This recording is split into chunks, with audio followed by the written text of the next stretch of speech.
ساری کائنات کو ہماری خدمت پر لگایا ہے۔ اس نے اپنے پیارے محبوب صلی اللہ علیہ وسلم کو جو ادائیں عطا فرمائی اس میں ہمارا سراسر نفع ہے، اس لیے کہ اللہ تعالیٰ نے جو بھی ادا دی ہے پیارے محبوب صلی اللہ علیہ وسلم کو وہ انصاف اور عدل پر ہے۔ اس سے ارد گرد تھوڑا سا ادھر ادھر ہوں گے تو وہ فساد ہے۔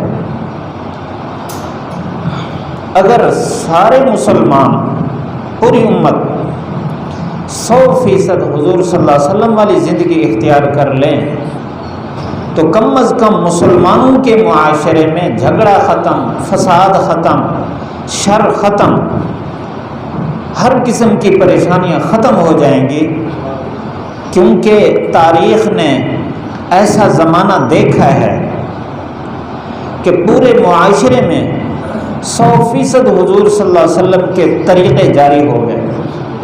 آپ صلی اللہ علیہ وسلم کی زندگی ان کی زندگی میں منتقل ہو گئی، پوری دنیا سے فساد ختم۔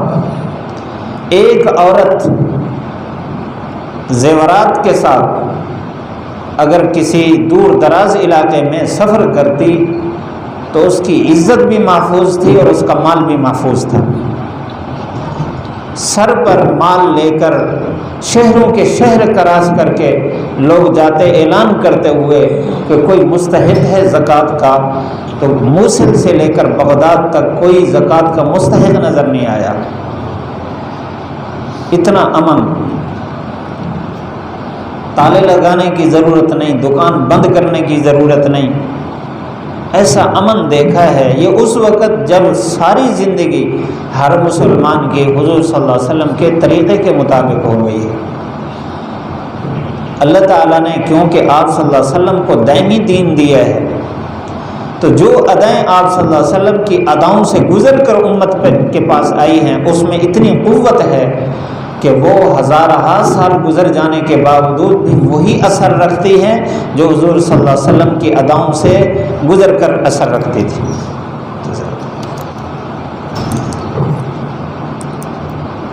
درود شریف پڑھ لیں۔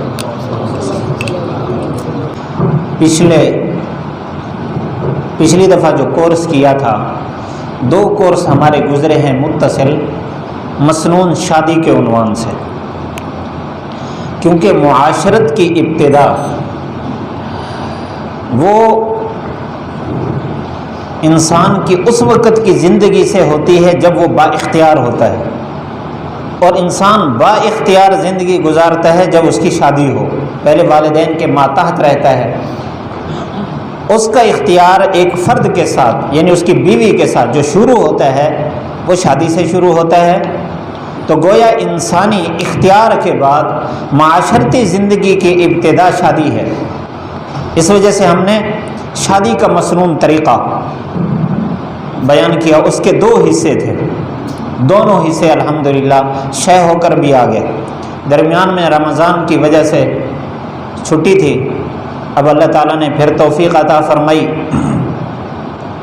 اسی سلسلے کو آگے بڑھاتے ہوئے آج ہمارا جو موضوع ہے وہ ہے مسنون گھرداری۔ شادی کے بعد انسان گھر چلاتا ہے، تو گھر چلانے کا مسنون طریقہ کیا ہے؟ شریعت نے جو اس میں اصول بیان کیے ہیں اتنا شاندار اصول ہیں، اگر وہ اختیار ہوں تو گھر میں کبھی فساد نہ ہو، اور اولاد کی تربیت بھی ایسی شاندار ہو کہ والدین ان کے لیے نمونہ ہوں گے، اور اس کے جو کچھ وہ والدین کو دیکھیں گے وہی کچھ ان کی زندگی میں منتقل ہوگا۔ اس کو عموماً حسن معاشرت سے بھی تعبیر کرتے ہیں۔ معاشرت کا معنی ہے مل جل کے زندگی گزارنا۔ اب حسن معاشرت کا معنی یہ ہوگا کہ مل جل کے خوبصورت طریقے سے زندگی گزارنا، اور حضور صلی اللہ علیہ وسلم کے طریقے سے خوبصورت طریقہ کوئی نہیں ہے اس عالم میں مل جل کر زندگی گزارنے کا، کیونکہ ایسا نمونہ تاریخ نے نہیں دیکھا۔ جب آدمی کسی کے ساتھ رہنے لگتا ہے نا تو ہر ساتھی کا دوسرے پر کچھ حق ہوتا ہے، دوسرے کا اس پر کچھ حق ہوتا ہے۔ ان حقوق کو ادا کرنے کا نام حسن معاشرت ہے۔ یعنی جب آدمی دوسرے ساتھی کے حق کو سمجھ کر اس کو صحیح طور پر ادا کرے گا تو اس کی طرف سے بھی صحیح حقوق ادھر ادا ہوں گے، تو دونوں کے حق جب ادا ہو رہے ہوں گے تو دونوں کی زندگی خوبصورت بن جائے گی۔ جب کسی طرف سے حق تلفی ہوتی ہے تو دوسری طرف سے پھر پلڑا جھک جاتا ہے اور رخ پھر جاتا ہے، پھر فساد شروع ہو جاتا ہے۔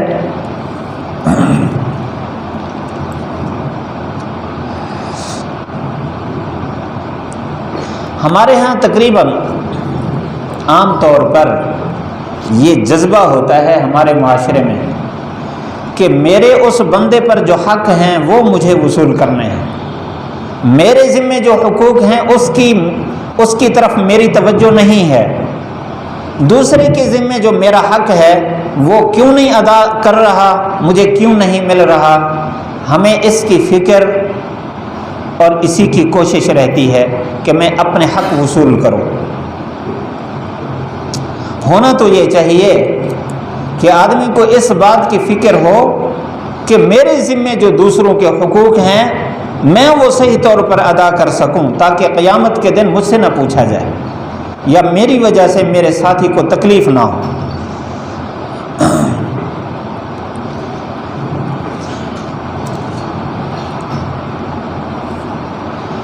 آج کے اس مجلس میں یہ جو خاوند بیوی ہیں، یہاں سے معاشرہ شروع ہوتی ہے، تو آج بیوی کے حقوق جو خاوند کے ذمے ہیں آج ان کا بیان ہوگا۔ اب اس میں کیونکہ ہماری مجلس میں آپ حضرات بھی موجود ہیں اور دوسری طرف مستورات بھی ہیں، تو جن کے حقوق بیان کیے جائیں اصول یہ ہے کہ وہ بھی حقوق کو سنے غور سے، اور جس کے ذمے حقوق ہیں وہ بھی غور سے سنے۔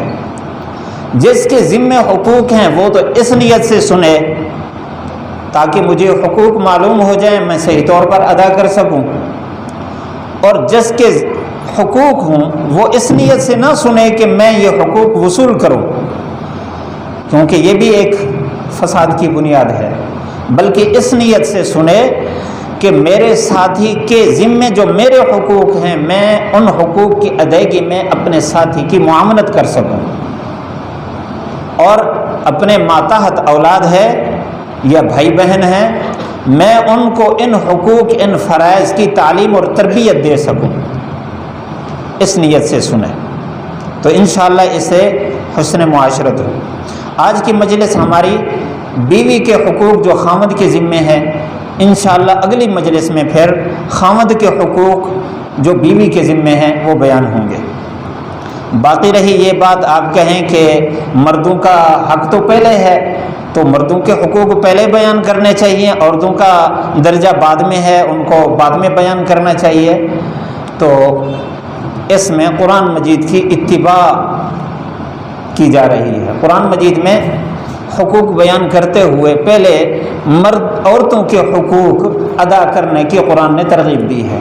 وَلَهُنَّ مِثْلُ الَّذِي عَلَيْهِنَّ بِالْمَعْرُوفِ وَلِلرِّجَالِ عَلَيْهِنَّ دَرَجَةٌ، فرمایا عورتوں کے حقوق بھی اسی طرح ہیں جس طرح مردوں کے حقوق عورتوں پر ہیں، یعنی پہلے عورتوں کے حقوق کو بیان فرمایا پھر مردوں کے حقوق کو، اور ساتھ یہ بھی بتا دیا کہ البتہ مردوں کا درجہ عورتوں پر زیادہ ہے۔ تو قرآن کی اتباع میں پہلے بیویوں کے حقوق عرض کیے جا رہے ہیں۔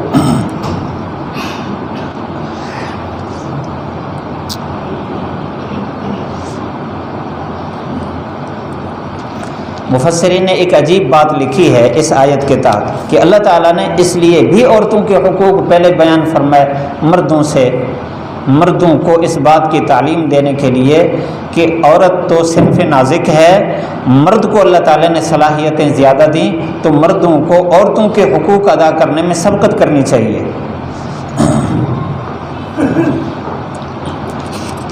یہ جو حقوق ہوتے ہیں کسی کے بھی حقوق ہوں، ان کو 4 قسموں پر تقسیم کیا جا سکتا ہے۔ کچھ ہوتے ہیں ذات کے حقوق، کچھ ہوتے ہیں معاشرتی حقوق، کچھ ہوتے ہیں معاشی حقوق، اور کچھ ہوتے ہیں قلبی حقوق۔ 4 قسم کے حقوق ہیں۔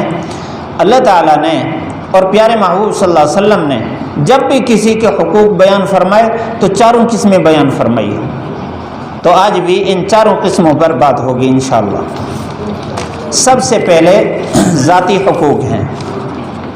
مرد کے ذمے عورت کا سب سے پہلا حق یہ ہے کہ عورت کو اپنی بیوی کو انس و محبت دے، سب سے پہلا حق ہے۔ حدیث سنیے، ان عائشہ رضی اللہ تعالی عنہا قالت کان رسول اللہ صلی اللہ علیہ وسلم اذا خلا بنسائه الین الناس واکرم الناس ضحاکا بساما۔ یہ حدیث الجامع الصغیر للسیوطی میں حدیث کا نمبر ہے 6643۔ حضرت عائشہ رضی اللہ عنہا فرماتی ہیں کہ حضور صلی اللہ علیہ وسلم اپنی بیویوں میں سے کسی کے پاس بھی جاتے تو آپ سارے لوگوں میں سے سب سے زیادہ نرمی سے پیش آنے والے تھے، اور سارے لوگوں میں سے سب سے زیادہ عزت دینے والے تھے، اور آپ ہمیشہ گھر میں مسکراتے اور ہنستے رہتے تھے۔ تو اس سے ثابت ہوا کہ مرد کا سب سے پہلا حق یہ ہے کہ عورت کو انس و محبت دے، اور اس کا راستہ یہی ہے۔ دوسرا حق کہ قابل نفرت حالت سے بچے، ایسی حالت جو شریعت میں بھی ناپسند ہے اور دوسرے آدمی کو بھی وہ ناپسند ہے، ایسی حالت سے بچتا رہے۔ حدیث سنیے، ان شریح ان ابیہ قالت سألت عائشہ رضی اللہ تعالی عنہا قلت بأي شيء كان يبدأ النبي صلی اللہ علیہ وسلم اذا دخل بيته قالت بالسواک۔ رواہ مسلم شریف کی روایت ہے، حدیث کا نمبر ہے 613۔ شریح اپنے باپ سے روایت کرتے ہیں، میں نے حضرت عائشہ رضی اللہ عنہا سے سوال کیا کہ آپ صلی اللہ علیہ وسلم جب اپنے گھر میں داخل ہوتے سب سے پہلے کون سا کام کرتے تھے؟ انہوں نے فرمایا سب سے پہلے مسواک کرتے تھے، کیونکہ منہ کی بدبو دوسرے انسان کے لیے بھی باعث نفرت ہے اور شریعت میں بھی باعث نفرت ہے، اس وجہ سے اس سے بچنے کا اہتمام فرماتے۔ آپ ذرا غور کریں، آپ صلی اللہ علیہ وسلم کے تو پسینہ مبارک سے بھی خوشبو آتی تھی۔ یہ ہمارے لیے تعلیم ہے۔ تیسرا حق، گھریلو کاموں میں بیوی کی معاونت کرنا۔ اب حدیث سنیے، عن الاسود بن یزید رضی اللہ تعالی عنہ سألت عائشہ رضی اللہ عنہا ما کان النبی صلی اللہ علیہ وسلم یصنع فی البیت قالت کان فی محنت اہلہ فاذا سمع الاذان خرج۔ رواہ البخاری، بخاری شریف کی روایت ہے، حدیث کا نمبر ہے 5363۔ حضرت اسود بن یزید رضی اللہ تعالیٰ عنہ فرماتے ہیں، میں نے حضرت عائشہ رضی اللہ عنہا سے پوچھا کہ آپ صلی اللہ علیہ وسلم گھر میں کون سے کام کرتے تھے؟ حضرت عائشہ رضی اللہ عنہ فرماتی ہیں کہ آپ صلی اللہ علیہ وسلم اپنے گھر والوں کے ساتھ گھر کی خدمت میں شریک رہتے۔ محنت کا مطلب محنت عربی کا لفظ ہے، اس کا معنی خدمت کرنا، کہ آپ گھر والوں کی خدمت میں رہتے تھے۔ جب آپ اذان سنتے تو فوراً مسجد کی طرف آ جاتے۔ تو گھر کے کاموں میں شریک رہنا یہ بھی سنت ہے۔ اسی طرح چوتھی سنت، اپنا بوجھ گھر والوں پر نہ ڈالے۔ حدیث سنیے، ان عمرۃ قالت لعائشہ رضی اللہ تعالی عنہا ماذا كان يعمل رسول اللہ صلی اللہ علیہ وسلم فی بیتہ قالت كان بشرا من البشر یفلی ثوبہ ویحلب شاته ویخدم نفسه وفی روایت لأحمد بن حبان یخیط ثوبہ ویقصف نعلہ۔ رواہ الترمذی فی شمائلہ فی باب ما جاء فی تواضع رسول اللہ صلی اللہ علیہ وسلم۔ حضرت عمرہ رضی اللہ تعالی عنہ فرماتی ہیں کہ میں نے حضرت عائشہ رضی اللہ عنہ سے سوال کیا کہ آپ صلی اللہ علیہ وسلم گھر میں کیا کام کرتے تھے؟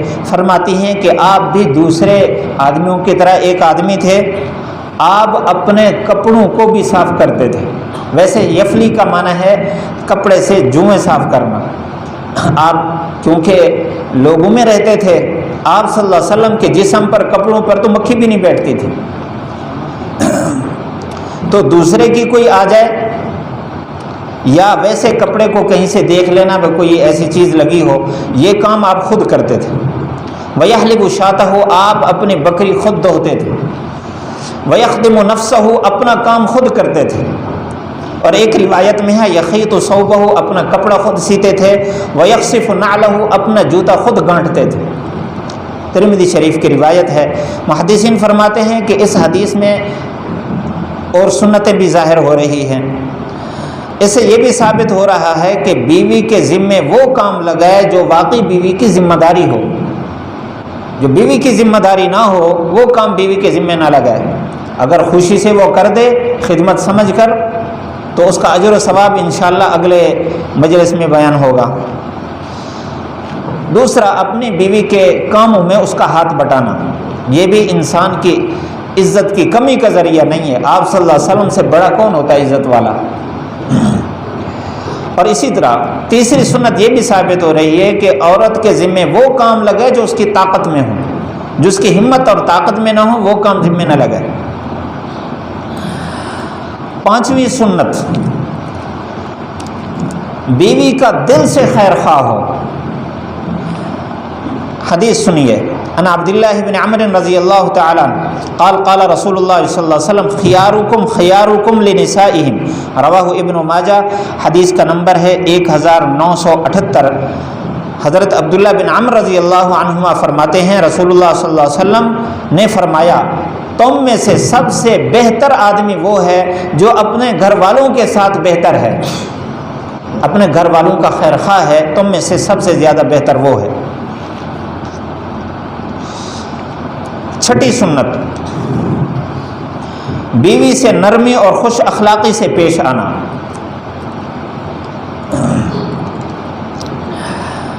حدیث سنیے، قال الحسین بن علی رضی اللہ تعالی عنہما سألت ابی عن سیرت رسول اللہ صلی اللہ علیہ وسلم فقال رسول اللہ صلی اللہ علیہ وسلم دائم البشر سهل الخلق لین الجانب لیس بفظ ولا غیظ ولا سخاب ولا فحاش ولا عیاب ولا مشاح، رواہ الترمذی فی شمائلہ فی باب ما جاء فی خلق رسول اللہ صلی اللہ علیہ وسلم۔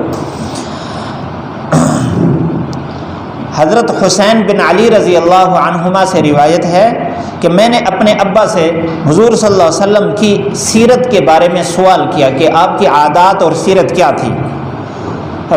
فرمایا رسول اللہ صلی اللہ علیہ وسلم ہمیشہ خندہ پیشانی کے ساتھ پیش آتے اور خوش اخلاقی سے ملتے، اور آپ نرم مزاجی رکھتے تھے، سخت مزاج نہیں تھے۔ یہ تو آپ کی مثبت صفات ہیں۔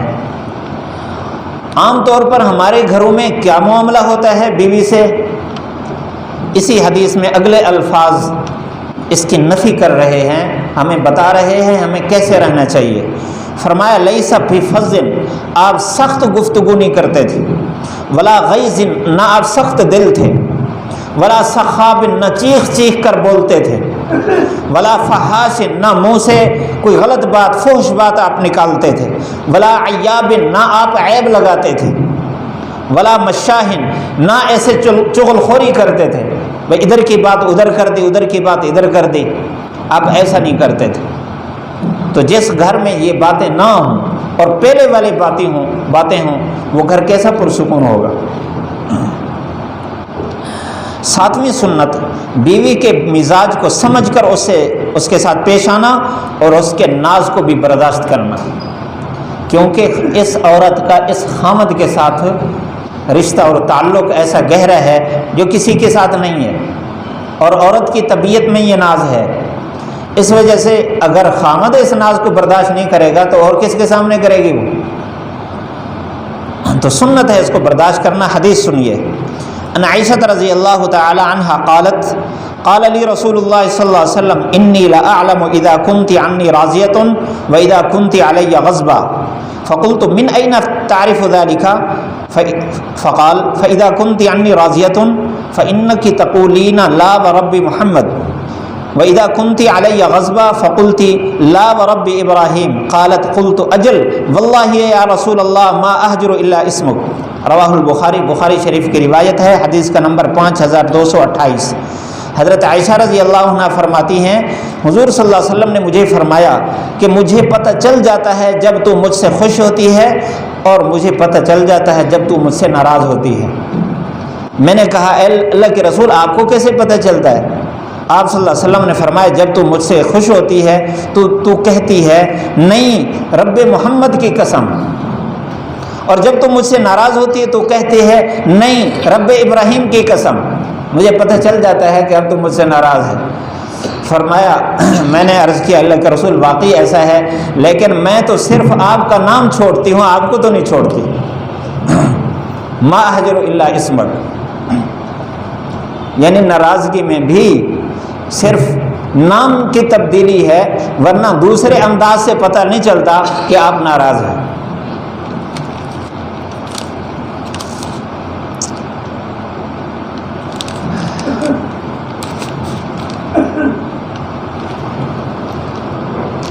آٹھویں سنت، گھریلو معاملات میں بیوی سے بھی مشورہ رکھنا، صرف حاکم بن کے حکم نہیں چلانا، اس سے گھر ٹوٹنے کا خطرہ ہوتا ہے، دوریوں کا خدشہ ہوتا ہے۔ قرآن مجید میں بھی اللہ تعالیٰ نے اس بات کا حکم فرمایا فاعف عنہم واستغفر لہم وشاورہم فی الامر، درگزر کریں ان کے لیے، استغفار کریں اور ان کے ساتھ مشورہ بھی کریں۔ یہ حضور صلی اللہ علیہ وسلم کو خطاب صحابہ کرام کے لیے ہے، کیونکہ صحابہ کا معنی ساتھی، آپ کے ساتھیوں کے لیے، اور سب سے قریبی ساتھی تو بیوی ہے، اس کے لیے بھی یہی حکم ہے کہ غلطیوں میں درگزر کریں اور ساتھ مشورہ بھی رکھیں۔ ہاں یہ بات ضرور ہے فَإِذَا عَزَمْتَ فَتَوَكَّلْ عَلَى اللَّهِ، جو بات آپ کو اس میں سے اچھی لگے پھر اللہ پر بھروسہ کر کے وہی کریں۔ یہ نہیں کہ جو مشورہ دیا گیا چاہے اس میں خیر ہے یا شر ہے، جو مشورہ ملا ہے اس پر عمل کرے، یہ ضروری نہیں ہے، جو کام بہتر لگے اسی پر عمل کریں۔ اب اس پر حدیث سنیے، ایک لمبی حدیث ہے، اس کا ایک حصہ ہے۔ عن مسور ابن محرمہ فی حدیث طویل قال رسول اللہ صلی اللہ علیہ وسلم لاصحابہ قوموا وانحروا ثم احلقوا قال فوالله ما قام منهم رجل حتى قال ذلك 3 مرات فلما لم يقم منهم احد دخل على ام سلمة فذكر لها ما لقي من الناس فقالت ام سلمة يا نبي الله اتحب ذلك ثم لا تكلم احدا منهم كلمة حتى تنهر بدنك وادع حالقك فيحلق فخرج فلم يكلم احدا منهم حتى فعل ذلك نهر بدنه ودعا حالقه فحلقه فلما راوه ذلك فقاموا فانهروا وجعل بعضهم يحلق بعضا رواه البخاری۔ حدیث کا نمبر ہے 2731۔ یہ صلح حدیبیہ کا واقعہ ہے، بہت لمبی حدیث ہے کہ جب کافی دن مہینہ گزر گیا غالباً کہ عمرے کا احرام باندھے ہوئے ہیں، قربانیاں ساتھ لیے ہوئے ہیں، وہ آگے آنے نہیں دے رہے، آپ صلی اللہ علیہ وسلم نے صلح فرما لی ان سے، انہوں نے کہا اب واپس سے لے جاؤ، اگلے سال آنا۔ تو صحابہ کرام کا جو ارادہ تھا، کیونکہ اس کے خلاف فیصلہ ہوا ہے تو ان پر بوجھ تھا، آپ صلی اللہ علیہ وسلم نے حکم فرمایا ان کو۔ حدیث آپ سنیں گے، قال رسول اللہ صلی اللہ علیہ وسلم لاصحابہ، آپ نے فرمایا صحابہ کو کہ کھڑے ہو وہ اپنی قربانیاں کر دو اور پھر حلق کرا دو۔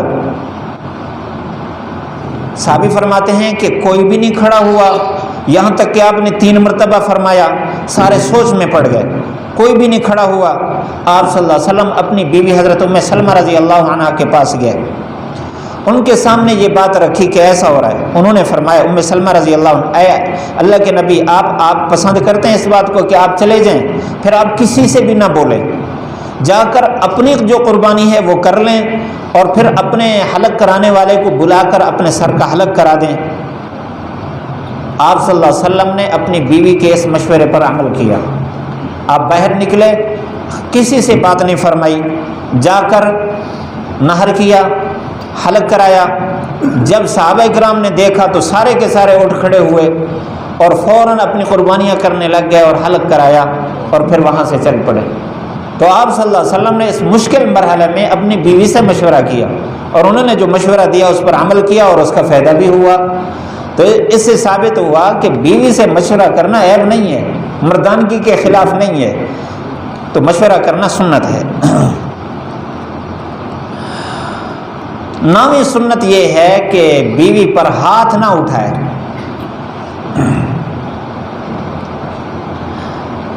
ایک ساتھی بتاتا ہے لطیفے کے طور پر، حقیقت ہے یا ویسے، کہتے ہیں ہمارے ہاں تو ایسا کرتے ہیں کہ جاٹ جب بہر سے آتا ہے نا تو ایک ڈنڈا اٹھاتا ہے اندر روب ڈالنے کے لیے، باہر ڈنڈا اٹھاتا اور جانوروں کو ٹھا پھا دروازے کو زور سے کھولا اور بڑے غصے سے ان کو گالیاں دیتا ہوا گھر میں داخل ہوا، تو گھر والی بیچاری سہم جاتی ہے، پتہ نہیں کیا مصیبت مجھ پر آتی ہے۔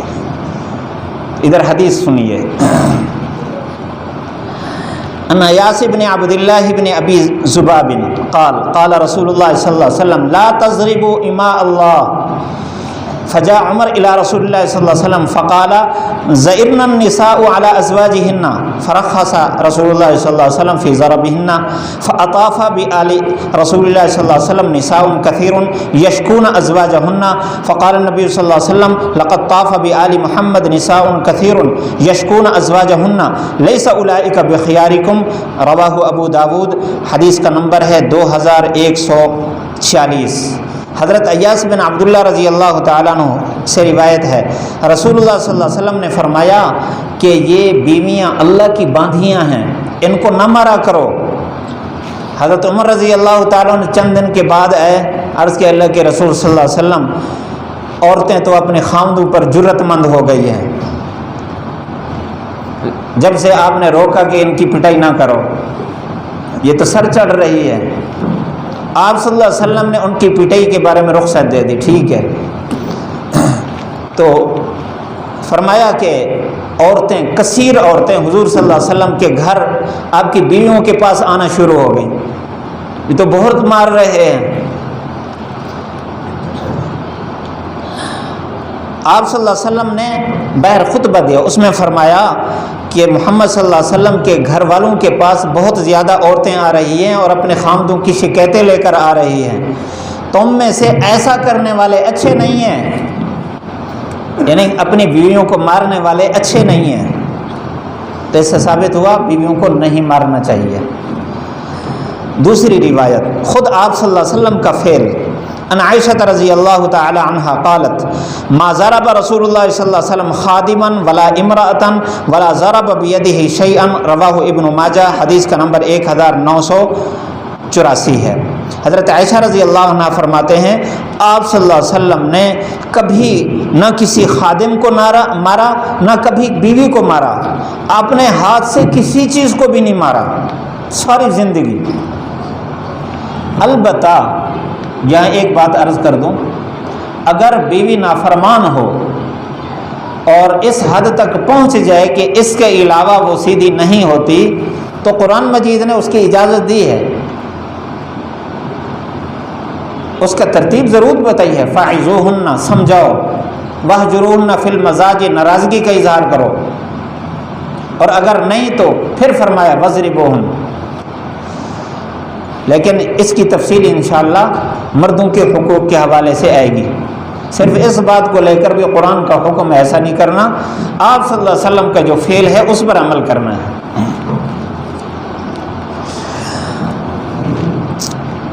10ویں سنت ہے، اگر بیوی بد کلام ہے، بد مزاج ہے تو اس پر صبر کرنا، یہ بھی سنت ہے۔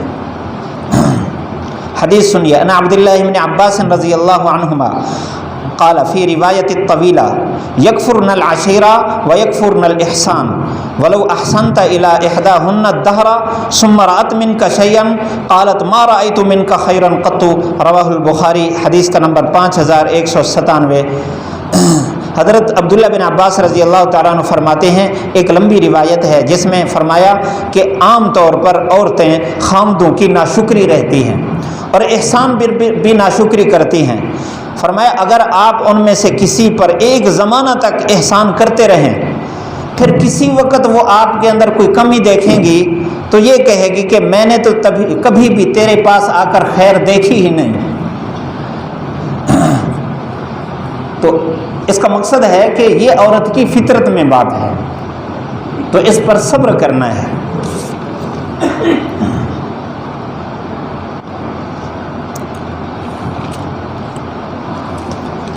11ویں سنت،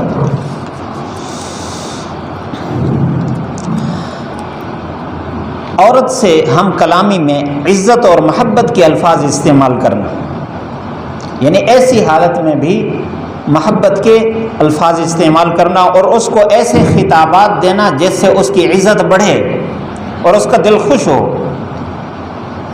حدیث سنیے، ان عائشہ رضی اللہ تعالی عنہ قالت یا رسول اللہ ما الشيء الذي يحل منعه؟ قال الماء والملح والنار۔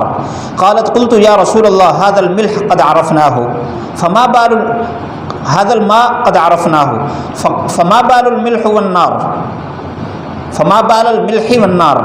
قال یا حمیرہ من اعطى نارا فكأنما تصدق بجميع انزجت تلك النار ومن اعطى ملحا فكأنما تصدق بجميع ما طيبت تلك الملح ومن سقى مسلما شربة من ماء حيث يوجد الماء فكأنما اعتق رقبة ومن سقى مسلما شربة من ماء حيث لا يوجد الماء فكأنما احياها۔ رواہ ابن ماجہ، حدیث کا نمبر ہے 2474۔ حضرت عائشہ رضی اللہ عنہ فرماتی ہیں میں نے عرض کیا اللہ کے رسول کون سی چیز ہے جس کو دوسرے سے روکنا حلال نہیں ہے، منع ہے؟ اگر کوئی چیز مانگے تو اس کو دینا ضروری ہے، روکنا ٹھیک نہیں ہے۔ آپ نے فرمایا ایک پانی، دوسرا نمک، تیسرا آگ۔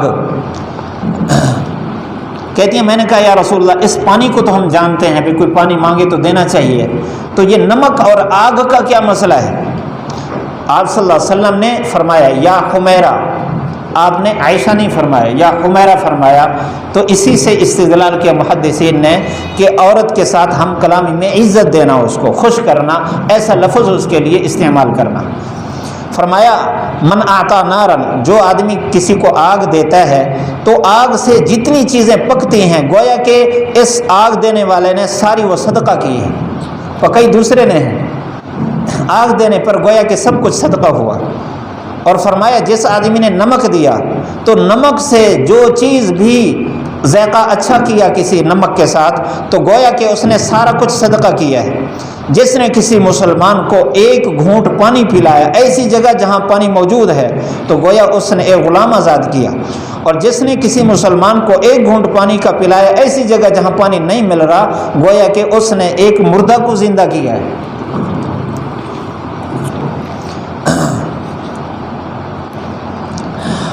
12ویں سنت، اگر کبھی خامد بیوی کے درمیان تنازع ہو جائے، کسی بات پر جھگڑا ہو جائے تو اس کو برداشت کرنا اور طلاق تک اس کی نوبت نہ آنے دینا، یہ سنت ہے۔ ایک بات عرض کروں، مردانگی غصہ دکھانا نہیں ہے۔ حدیث میں ہے مرد وہ ہے، پہلوان وہ ہے جو غصہ پی جائے۔ غصہ دکھانا یہ مردانگی نہیں ہے، غصہ پی جانا مردانگی ہے۔ ہم نے کچھ الٹ سمجھا ہوا ہے، کسی کو سمجھا دینا ہاتھ کے ساتھ، ڈنڈے کے ساتھ، ہم کہتے ہیں اس کو پتہ چلے آئندہ ایسا نہ کرے، زندگی بھر یہ کام نہ کرے، یہ مردانگی نہیں ہے۔ قرآن مجید یہی کچھ بتا رہا ہے، واللاتی تخافون نشوزہن فعظوہن واہجروہن فی المضاجع واضربوہن فإن اطعنکم فلا تبغوا علیہن سبیلا ان اللہ کان علیا کبیرا۔ فرمایا کہ اگر نافرمانی کرتی ہے تو اس کو سمجھاؤ، ناراضگی کا اظہار کرو، اور اسی طرح اس کو مناسب طریقے پر پٹائی بھی کر سکتے ہو۔ اگر وہ فرما برداری کرے تو پھر اس پر طلاق کا راستہ نہ تلاش کرو۔ ہمارے معاشرے میں اس حوالے میں بہت ہی حدوں کو کراس کر رکھا ہے، کیونکہ ہم ایک ادارے میں رہتے ہیں، سب سے زیادہ مسائل یہی آتے ہیں۔ وہ نوجوان بھی رو رہا ہوتا ہے، اس کا ابا بھی ساتھ رو رہا ہوتا ہے، وہ کہتے ہیں پچھلے سارے رو رہے ہیں، ہمارا گھر برباد ہو گیا، چھوٹے چھوٹے بچے ہیں، کیا کریں، بس غصہ آ گیا۔ تو قرآن نے اصول بتایا ہے، اس کے مطابق ہمیں چلنا چاہیے۔ یہ 12 سنتیں تھیں ذاتی حقوق کی۔ اب دوسرے نمبر پر ہے معاشرتی حقوق۔ معاشرے میں بھی اپنی بیوی کو عزت دینا۔ ان ابی موسیٰ الاشعری رضی اللہ تعالی عن نبی صلی اللہ علیہ وسلم فضل العیشۃ علی النساء کفضل السرید علی سائر الطعام، رواہ البخاری، حدیث کا نمبر 5418۔ حضرت ابو موسیٰ اشعری رضی اللہ تعالیٰ عنہ سے روایت ہے، آپ صلی اللہ علیہ وسلم نے صحابہ کو فرمایا کہ میری بیوی جو عائشہ ہے اس کی فضیلت باقی تمام عورتوں پر ایسے ہے جیسے سرید کو باقی تمام کھانوں پر فضیلت ہے۔ عرب کے ہاں سرید سب سے اچھا کھانا ہوتا تھا، تو اپنے بیوی کو معاشرے میں عزت دی آپ صلی اللہ علیہ وسلم نے۔ بیوی کے کیے ہوئے کاموں کی تعریف کرنا یہ معاشرے کی سنت ہے۔ عن جابر رضی اللہ تعالی عنہ نبی صلی اللہ علیہ وسلم سأل اہلہ الادم فقالوا ما عندنا الا خل فدعا به فجعل يأكل به ويقول نعم الادام الخل نعم الادام الخل، رواہ مسلم، حدیث کا نمبر ہے 5473۔ حضرت جابر رضی اللہ عنہ سے روایت ہے، آپ صلی اللہ علیہ وسلم نے گھر والوں سے پوچھا کہ سالن ہے؟ گھر والوں نے کہا ہمارے پاس سالن نہیں ہے، سرکہ ہے۔ تو آپ نے فرمایا وہ لے آؤ۔ آپ نے جب کھایا تو کھاتے ہوئے بار بار فرما رہے تھے یہ سرکہ تو بہت اچھا کھانا ہے، یہ سرکہ تو بہت اچھا سالن ہے۔ ویسے کھانے میں تھوڑا سا اس کا ذائقہ کڑوا اور کھٹا ہوتا ہے، لیکن آپ اس پر بھی تعریف فرما رہے ہیں۔ دوسری حدیث سنیے، ان ابی ہریرہ رضی اللہ تعالیٰ عنہ قال ما عاب النبی صلی اللہ علیہ وسلم طعاما قط ان اشتهاه اکلہ وان کرہہ ترکہ، رواہ البخاری، بخاری شریف کی روایت، حدیث کا نمبر 5409 ہے۔ حضرت ابو ہریرہ رضی اللہ تعالیٰ عنہ فرماتے ہیں آپ صلی اللہ علیہ وسلم نے کبھی بھی کھانے میں عیب نہیں لگایا۔ جب آپ کو اچھا لگا آپ نے کھا لیا، اگر اچھا نہیں لگا تو ہاتھ پیچھے روک لیا۔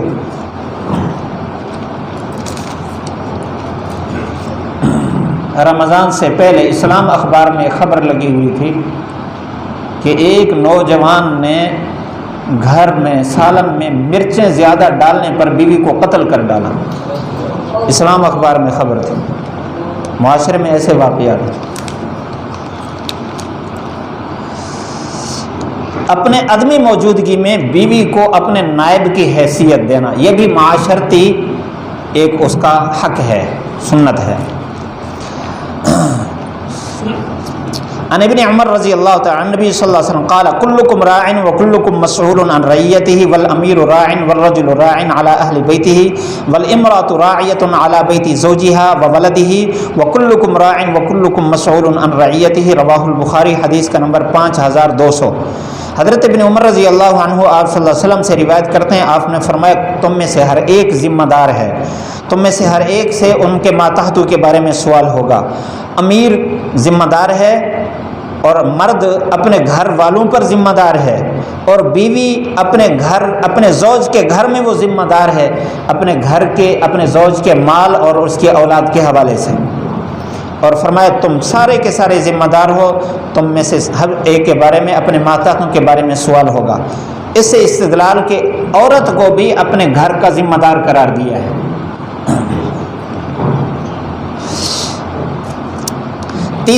تیسری سنت معاشرتی، بیوی کے راز پر پردہ رکھنا، دوسروں کے سامنے نہ تذکرہ کرنا، یہ معاشرتی سنت ہے۔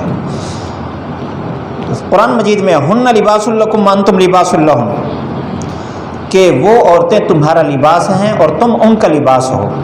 لباس کی خصوصیات میں بہت ساری چیزیں ہیں، غیر موافق حالات میں تعاون کرنا، سردی ہے گرمی ہے لباس بچاتا ہے نا، تو غیر موافق حالات اگر معاشرے کے بن جائیں تو عورت خامد کے لیے اور خامد عورت کے لیے رکاوٹ بنے۔ اور اسی طرح عزت اور وقار کا ذریعہ ہوتا ہے لباس، تو عورت بھی مرد کے لیے عزت اور وقار کا ذریعہ، عورت بھی مرد کے لیے عزت اور وقار کا ذریعہ جب تک عورت کے عیب فاش نہ ہو۔ اسی طرح مرد انسان کے عیب کو چھپاتا ہے، یہ لباس انسان کے عیب کو چھپاتا ہے، تو مرد عورت کے عیب کو چھپائے، عورت مرد کے عیب کو چھپائے۔ اور اسی طرح یہ لباس انسان کے جسم کے ساتھ متصل ہوتا ہے، اس میں کوئی چیز داخل ہو جائے، کوئی بھی چیز اندر کیڑا مکوڑا آ جائے تب بھی یہ لباس اس کو برداشت نہیں کرتا۔ تو خاوند بیوی کے تعلق میں بھی تیسرا آدمی دخل نہ دے، تیسرا آدمی آئے تو خاوند بیوی اپنے تعلق میں اس کو برداشت نہ کریں۔ حدیث سنیے، ان ابی سعید الخدری رضی اللہ عنہ یقول قال رسول اللہ صلی اللہ علیہ وسلم ان من اشر الناس عند اللہ منزلۃ یوم القیامہ الرجل یفضی الی امرأته وتفضی الیہ ثم ینشر سرها۔ مسلم شریف کی روایت ہے، حدیث کا نمبر ہے 1437۔ آپ صلی اللہ علیہ وسلم کا فرمان ہے، لوگوں میں سے سب سے زیادہ شریر اللہ کے ہاں مرتبے کے اعتبار سے قیامت کے دن وہ آدمی ہوگا جو عورت کے پاس آتا ہے، عورت اس کے پاس آتی ہے، پھر وہ عورت کے راز لوگوں کو بتاتا ہے، بیوی کے راز۔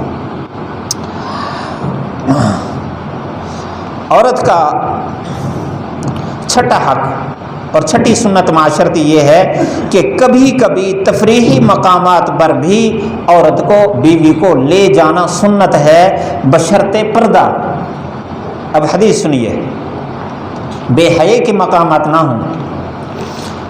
ان عائشہ رضی اللہ تعالی عنہا قالت کان الحبش یلعبون بحاربهم فسترنی رسول اللہ صلی اللہ علیہ وسلم وانا انظر فما زلت انظر حتى كنت انا اصرف فقدروا قدر الجاریۃ الحدیثۃ السن تسمع اللهو، رواہ البخاری، حدیث کا نمبر 5190 ہے۔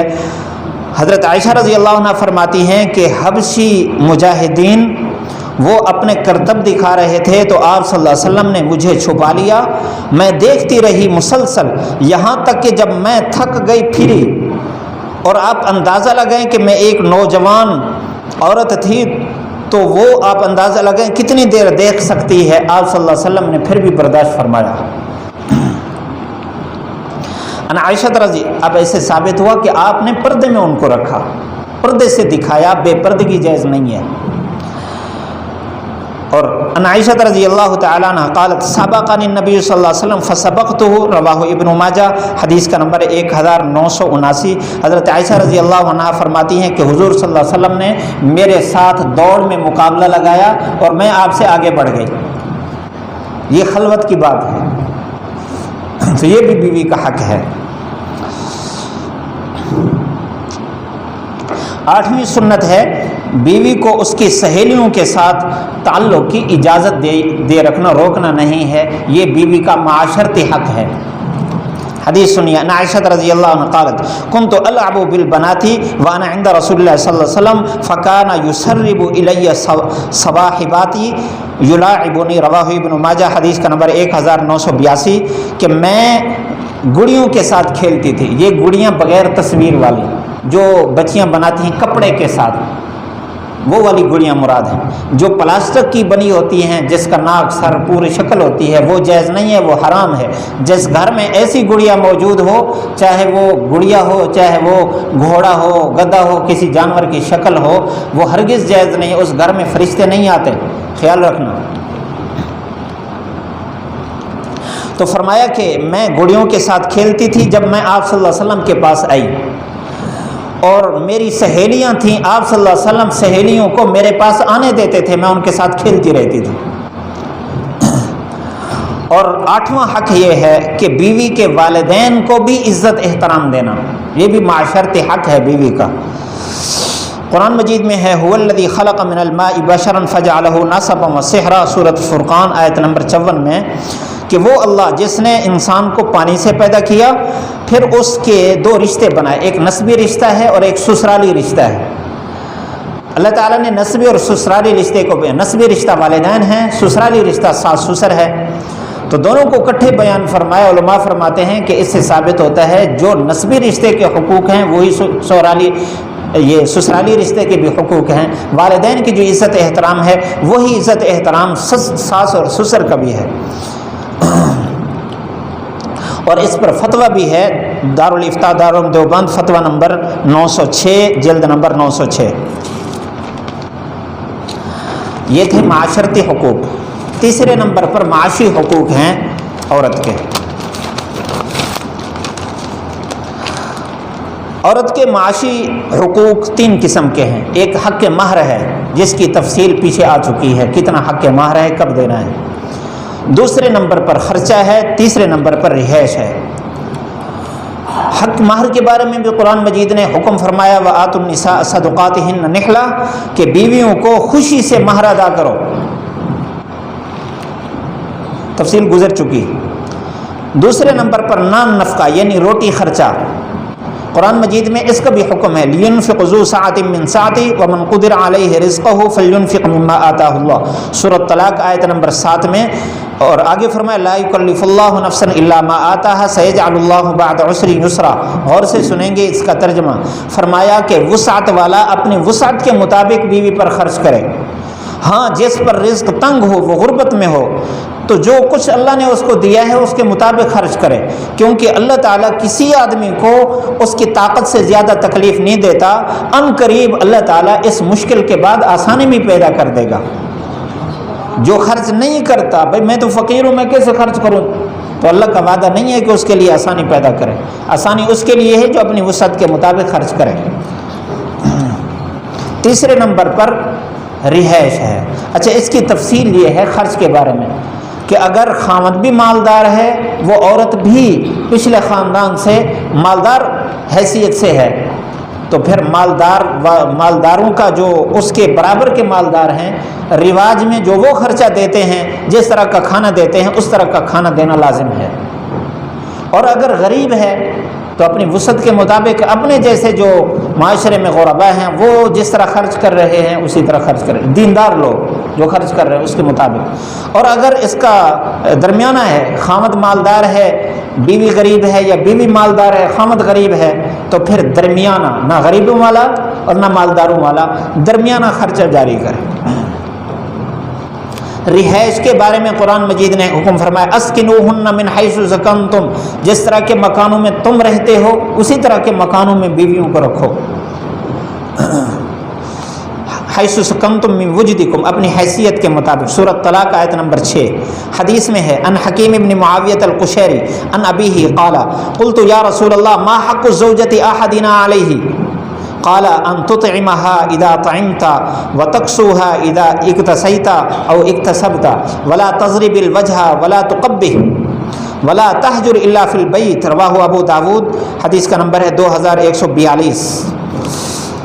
حکیم بن معاویہ قشیری اپنے باپ سے روایت کرتے ہیں کہ میں نے کہا یا رسول اللہ صلی اللہ علیہ وسلم بیوی کا ہم پر کیا حق ہے؟ آپ نے فرمایا جب تم کھاؤ اس کو بھی کھلاؤ، جب تم پہنو اس کو بھی پہناؤ، یا فرمایا کہ جب تم کماؤ اس کو بھی پہناؤ، اس کے چہرے پر نہ مارو اور اس کو گالیاں نہ دو، اور اس سے ناراضگی اختیار کر کے باہر نہ نکل جاؤ۔ بے ناراض ہو کے کرایہ جیب میں ڈال کے گیا، فون بند، مہینے کے بعد واپس، سزا دینے کے لیے کیا فرمایا لا تہجر الا فی البیت، ناراضگی اختیار کرنی ہے تو رہیں گھر میں۔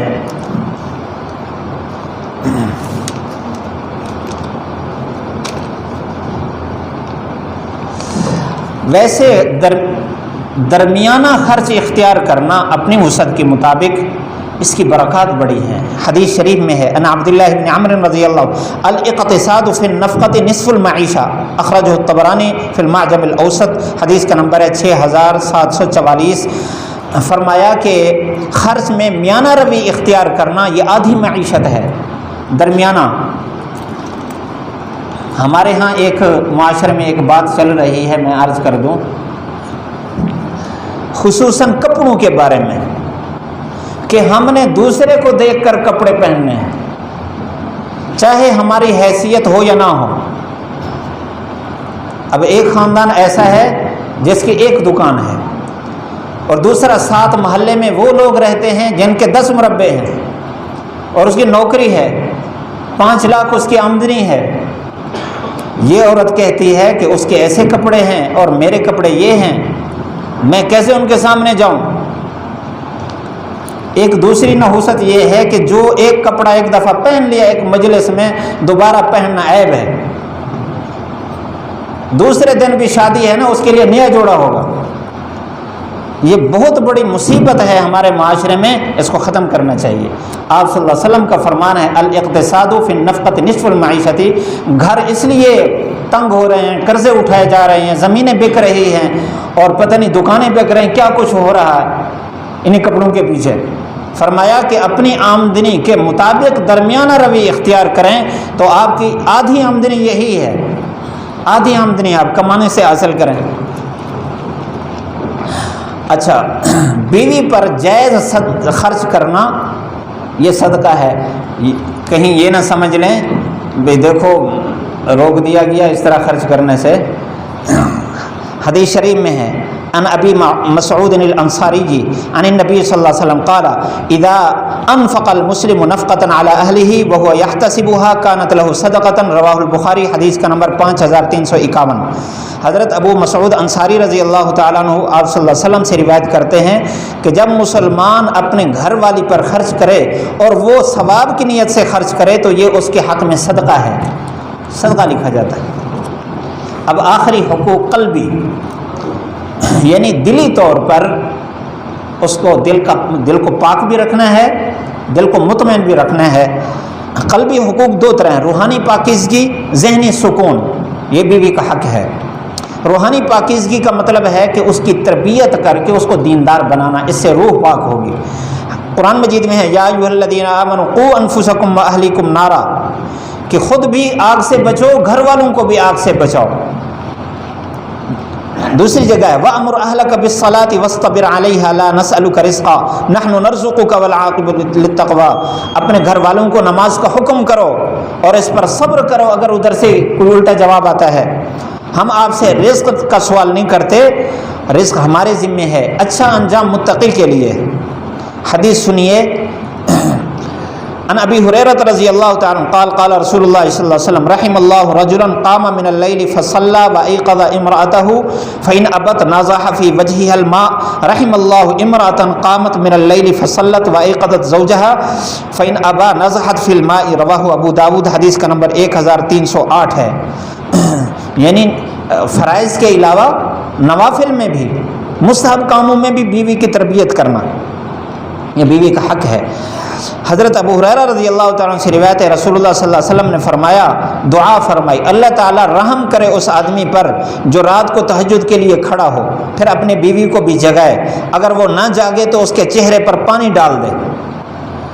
اور اللہ تعالیٰ رحم فرمائے اس عورت پر جو رات کو تہجد کے لیے کھڑی ہو، نماز پڑھے اور اپنے خامد کو جگائے، اگر وہ نہ جاگے تو اس کے چہرے پر پانی ڈالے، یعنی اس کو بھی جگا کے ساتھ کھڑا کرے. تو اللہ کے نبی نے اس کے لیے دعا فرمائی ہے.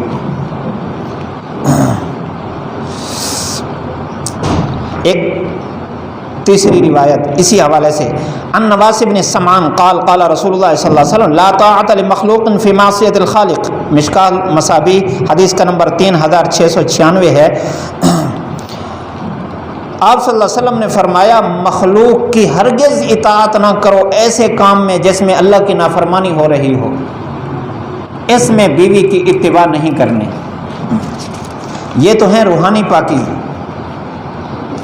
ذہنی سکون کے حوالے سے جو بیوی کے حقوق ہیں، پہلی سنت اپنی بیوی کو صنف نازک اور کمزور سمجھ کر اس سے درگزر کرنا، یہ اس کے ذہنی سکون کے لیے اس کا حق ہے. ان ابی ہریرہ رضی اللہ عنہ قال قال رسول اللہ صلی اللہ علیہ وسلم ان المرأة خلقت من ضلع لن تستقیم لك عن طریقة فإن استمتعت بها استمتعت بها وبها عوج وإن ذهبت تقيمها كسرتها وكسرها الطلاق. رواہ مسلم. حدیث کا نمبر ہے 1468. حضرت ابو ہریرہ رضی اللہ عنہ سے روایت ہے رسول اللہ صلی اللہ علیہ وسلم نے فرمایا کہ عورت کو ٹیڑھی پسلی سے پیدا کیا گیا. اب یہ ایک حالت پر سیدھی نہیں رہتی. اگر آپ اس سے نفع اٹھانا چاہتے ہیں تو اس کے کجی کے ہوتے ہوئے اس سے نفع اٹھائیں، اور اگر آپ اس کو سیدھا کرنے کی کوشش کریں گے تو توڑ دیں گے. فرمایا اس کا توڑنا طلاق ہے. تو کیا مطلب ہے کہ اس پر صبر کریں، وہاں تک معاملہ نہ جانے دیں. اور اگر بیوی میں کوئی عیب نظر آ رہا ہے تو اس میں کوئی خوبی بھی ہے. اس طرح رہنا جس سے ذہنی سکون ہو بیوی کے لیے بھی خاوند کے لیے بھی. اللہ کے نبی نے ایک طریقہ بتایا ہے.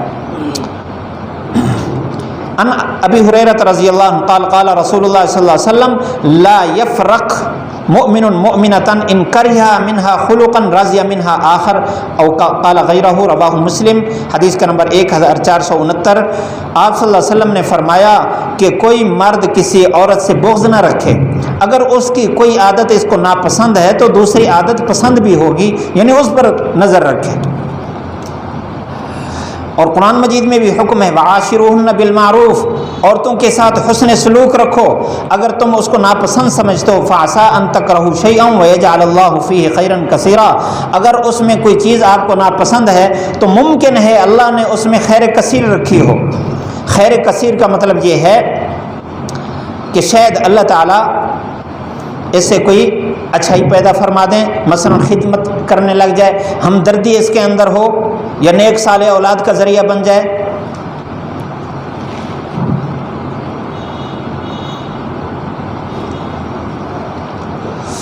اور ایک ذہنی سکون یہ ہے کہ اگر سفر سے واپسی آئے تو عورت کو بننے سنورنے کا موقع دے اور اس کے لیے کوئی ہدیہ بھی لے کر آئے، یہ اس کے ذہنی سکون کا ذریعہ ہے، یہ اس کا حق ہے۔ عن جابر رضی اللہ عنہ قال كنا مع النبي صلی اللہ علیہ وسلم في غزوة فلما قفلنا كنا قريبا من المدينة إلى قوله فقلت يا رسول الله إني حديث عهد بعرس قال أتزوجت قلت نعم قال أبكرا أم سيبا قلت بل سيبا قال فهلا بكرا تلاعبها وتلاعبك قال فلما قدمنا ذهبنا لندخل فقال أمهلوا حتى تدخلوا ليلا أي عشاء لكي تمتشط الشعثة وتستحد المغيبة رواه البخاری، حدیث کا نمبر ہے 5246۔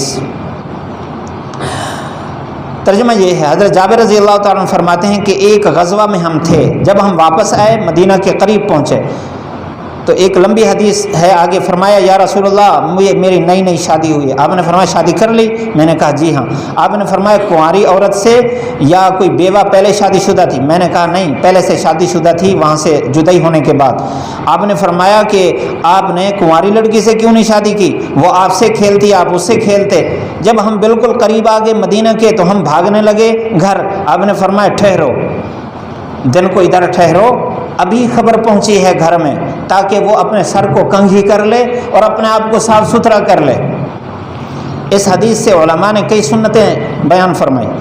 ایک گھر والوں کے ساتھ جائز ہنسی مذاق کرنا اور تفریح کے مواقع پیدا کرنا، یہ بھی سنت ہے۔ تلاعبک و تلاعبھا میں یہ ثابت ہو رہا ہے کہ آپ اس سے کھیلیں، وہ آپ سے کھیلے۔ دوسرا، عورت کو سنورنے کے موقع دینے چاہیے اور اسباب بھی مہیا کرنے چاہیے، لیکن اسباب میں خرچ اعتدال کے ساتھ کرنا چاہیے۔ آخری بات، یہ بھی قلبی سکون، دلی سکون کے لیے 2 سے زیادہ بیویوں کے درمیان انصاف رکھنا۔ عن ابی ہریرہ رضی اللہ تعالی عنہ عن النبی صلی اللہ علیہ وسلم من كانت له امرأتان فمال الى احدهما جاء يوم القیامة وشقه مائل، رواہ ابو داود، حدیث کا نمبر ہے 2133۔ حضرت ابو ہریرہ رضی اللہ تعالیٰ عنہ آپ صلی اللہ علیہ وسلم سے روایت کرتے ہیں، فرمایا جس کی 2 بیویاں ہوں پھر ان میں سے کسی ایک کی طرف اس کا جھکاؤ زیادہ ہو تو قیامت کے دن آئے گا تو اس کا ایک پہلو بھی جھکا ہوا ہوگا۔ برابری کرنی چاہیے۔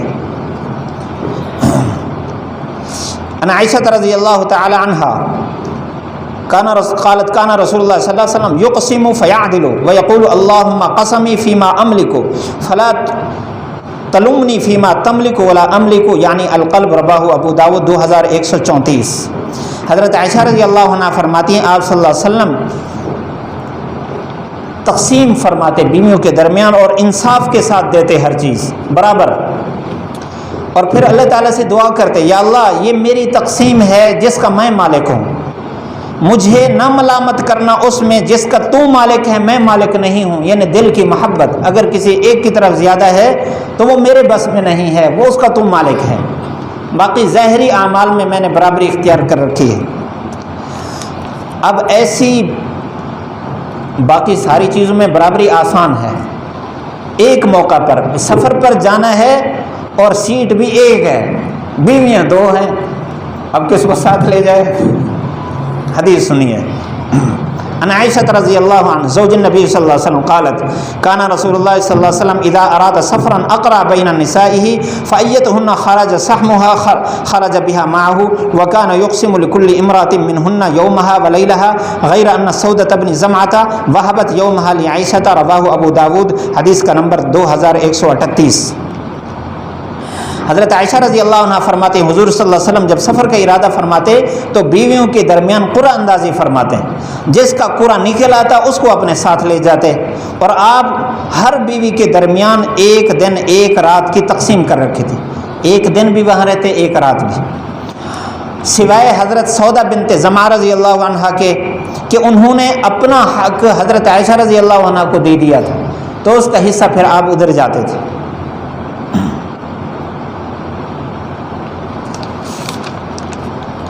اب میں بھی تھک گیا ہوں۔ اللہ تعالی ہم سب کو اس پر عمل کرنے کی توفیق عطا فرمائے۔ اگر ہم اس کے مطابق زندگی گزار لیں تو آپ خود بتائیں، آپ کا دل بتائے گا گھر میں سکون ہوگا یا نہیں ہوگا؟ کبھی جھگڑا ہوگا؟ نہیں ہوگا۔ گھر جنت کا منظر پیش کرے گا، اور اولاد کی تربیت بھی ٹھیک ہوگی۔ جب ہمارے درمیان گڑبڑ ہوتی ہے، ایک دوسرے کے حق کھاتے ہیں اور ہر بات پر ٹوکنا اور ہر بات پر بولنا، اس سے بدمزاجی پیدا ہوتی ہے، اولاد پر بھی اس کا اثر پڑتا ہے۔ اللہ تعالی ہم سب کو اچھے اخلاق اور سنت کے مطابق گھرداری نصیب فرمائے۔